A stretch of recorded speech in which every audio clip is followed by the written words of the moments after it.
ඉතින් ළමයි අපි මේ ළඟදී ආපු ගම් වතුරත් එක්ක ලොකු විපතකට රටපත් වුණා. පොඩ්ඩක් අර වෛද්‍ය උපදෙස් ටිකක් ඕගොල්ලන්ට දුන්නොත් හොඳයි කියලා මම හිතනවා. විශේෂයෙන් ඕගොල්ලන්ගේ අම්මලා තාත්තලා ආච්චිලා සීයලා වෙනුවෙන් ඕගොල්ලන්ගේ වැඩිහිටියෝ වෙනුවෙන් ඕගොල්ලන්ගෙන් වෙන්න ඕනේ යුතුයකම් ටිකක් තියෙනවා වෛද්‍ය උපදෙස් හැටියට. මොකද ඕගොල්ලෝ විද්‍යාව ඉගෙන ගන්න ළමයි හැටියට ඒගොල්ලන්ට මොනෑම් හෝ උපදෙසක් දිය යුතුයි කියලා මම හිතනවා. මොකද ඒගොල්ලන්ට මේ වෙලාවේ සෞඛ්‍යයට වඩා ප්‍රශ්න තියෙනවා.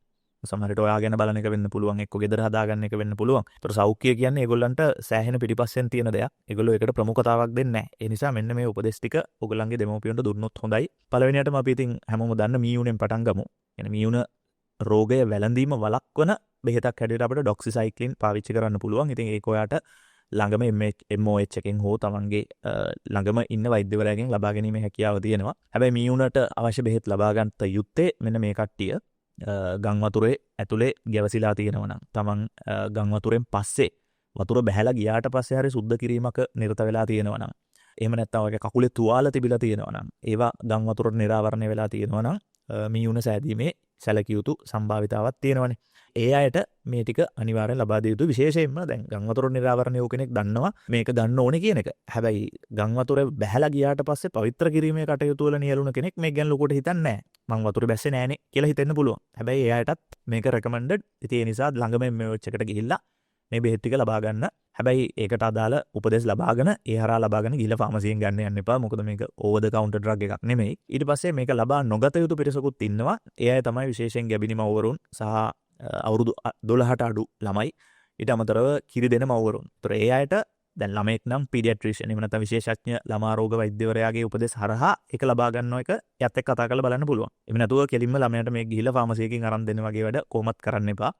ඒ වගේම ගැබිනි මව්වරුන් සහ කිරි දෙන මව්වරුන්ටත් ඒ ටික ඒ විදිහටම අදාළ වෙනවා. ඉතින් තමන්ගේ VOG හරහා ඒ උපදෙස් ටික ලබා ගන්න.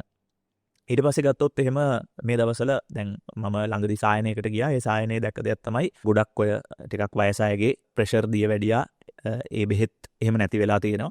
ඉතින් ඩයබටිස් සහ ප්‍රෙෂර් එක හයි ප්‍රෙෂර් එක තියෙන නැත්නම් හයිපර්ටෙන්ෂන් තියෙන අධිරුධිර පීඩනයේ තියෙන අයගේ බෙහෙත් නැතිවීම නිසා ඒගොල්ලන්ගේ සීනි මට්ටම් ප්‍රෙෂර් මට්ටම් වැඩි වෙලා තියෙනවා. ඉතින් ඒ අයට මේ වෙලාවේ වෙන ප්‍රශ්න තියෙනවා. ඒගොල්ලන්ගේ සෞඛ්‍යය කියන එක ඒගොල්ලන් ලොකු දෙයක් නෙවෙයි මේ වෙලාවේ. හැබැයි ඒවා පසුකාලීනව ඒගොල්ලන්ට සැහැන් අරක විදිහට බලපාන්න පුළුවන්. ඉතින් විද්‍යාව ඉගෙන ගන්න ළමෙක් හැටියට ඔයාගේ පැත්තෙන් යුතුයකම් ටිකක් ඉටු විය යුතුයි. මොකද ඒගොල්ලෝ විද්‍යාව ඔයා තරම් දන්නේ නැති වෙන්න පුළුවන්. ඒ නිසා ඔයාගේ පැත්තෙන් ඒගොල්ලන්ව කන්වින්ස් කරන එක. එහෙම නැත්නම් ඒගොල්ලන්ට මේ කෙරෙහි අවධානය යොමු කරන එක. මේ බෙහෙත් ගන්න ඕනේ කියන එක ගැන විශේෂ මතක් කිරීමක් කරන්න. ඉන්සියුලින් ලබා ගන්න අයට ඉන්සියුලින් හෝමෝන් එක සාමාන්‍යයෙන් ගබඩා කරන්නේ ෆ්‍රිජ් එකේ. ඒතර මේ වෙලාවේ දැන් ෆ්‍රිජ් එහෙම ගම් වතුරට ගහගෙන ගියා ඇති. ෆ්‍රිජ් එක තිබුණත් වැඩ කරන්නේ නැතුව ඇති. ඉතින් ඒ අයට මේ ඉන්සියුලින් බෙහෙත් ටික පරිස්සම් කරගන්න වෙනවා ෆ්‍රිජ් එකක් හරියට හදාගන්නකම්. ඉතින් එතනදී පහසු ක්‍රමයක් තියෙනවා ෆ්‍රිජ් එකක් නැති කෙනෙක්ට මේ බෙහෙත පරිස්සම් කරලා තියාගන්න. ඒ තමයි ඉන්සියුලින් බෝතලේ කලයක් අරගෙන කලේ යටට වතුර ටිකක් දාලා ඉන්සියුලින් බෝතලේ එල්ලලා තියන්න. මේ ෆොටෝ එකේ පේනවා වගේ ඉන්සියුලින් බෝතලේ නූලකින් ගැට ගහලා එල්ලෙන්න තියන්න. හැබැයි අර ජලය ගෑවෙන්නේ නැති වෙන්න. ඊට පස්සේ පියන වහලා තියාගෙන තියන්න පුළුවන් කිසි ගැටලුවක් නැතුව. මොකද උෂ්ණත්වය සෙල්සියස් 30කට වගේ අඩු නම් ඉන්සියුලින් සාමාන්‍යයෙන් පරිස්සම් කරලා තියාගන්න බැරි නැහැ. පරණ ඉන්සියුලින් එහෙම ඇති ඒවා උනත් පාවිච්චි කරනවා නම් පොඩ්ඩක් බලන්න ක්ලවුඩි ගතියක් එහෙම නැත්නම් වලාකුළු ස්වභාවයක් එහෙම නැත්නම් ඔය ආවිලතාවක් සේව මොනයම් හෝ කෙමිස්ට්‍රි වල අපි කතා කරන ඒවා තියෙනවනේ. ඒ වගේ මොනයම් හෝ බෙහෙතේ වෙනසක් තියෙනවා නම් එක්කෝ බෙහෙතේ ගඳක් එනවා නම් ඒක පාවිච්චි කරන්න එපා. ගිහලා අලුත් ඉන්සියුලින් එකක් ගන්න එක තමයි හොඳම දේ. තෙමිච්ච බෙහෙත් ඉතින් පාවිච්චි කරන්න එපා කියන එක අමුතුවෙන් කියන්න ඕනේ නැහැ. ඒ වගේම අපිට දකින්න ලැබෙන තව දෙයක් තමයි හමේ රෝගවල ව්‍යාප්තිය වැඩිවීමක් තියෙනවා. කුෂ්ඨ රෝගවල ව්‍යාප්තිය වැඩිවීමක් තියෙනවා. මොකද කඳවුරු වල ඉන්න අයට තව කෙනෙක්ගෙන් කුෂ්ඨ රෝග බෝවීමේ පහසුවෙන් බෝ වෙන්න පුළුවන් දැන්.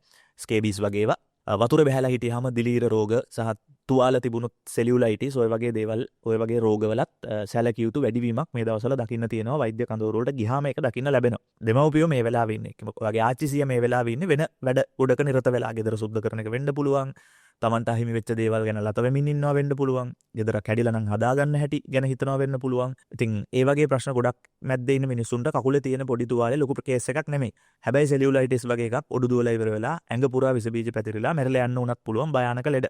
ඉතින් ඒ නිසා පොඩ්ඩක් ඔයා බුද්ධිමත් වෙලා එයාලා වැඩි අවධානය යොමු නොකරන ශේස්ත්‍ර පිළිබඳ අවධානය යොමු කරලා ඒගොල්ලන්ව බලා ගැනීමේ වගකීමත් මේ වෙලාවේ වට පැවරෙනවා අධ්‍යාපන කටයුතු කරනවට අමතරව. ඉතින් ඒ ටික කරයි කියලා බලාපොරොත්තු වෙනවා. අපි හම්බ වෙමු. ජය වේවා.